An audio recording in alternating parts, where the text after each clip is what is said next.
ये हमारे क्लाइंट हैं, ये इनका एक सवाल है, ये पूछना चाहते हैं कि ये घर बदलना चाह रहे हैं, मगर इनके लिए अभी घर बदलना जो है फ़ायदेमंद साबित होगा या नहीं साबित होगा।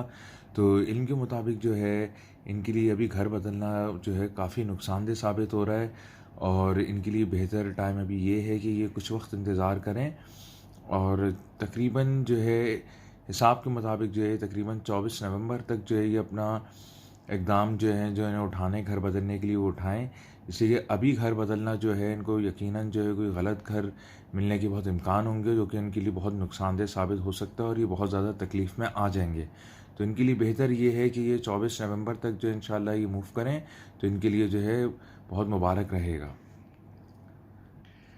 इसके अलावा दोस्तों, अगर आप लोगों को कोई सवाल हो, आप लोग पूछना चाहते हैं, तो आप लोग जो है मुझे ईमेल कर सकते हैं।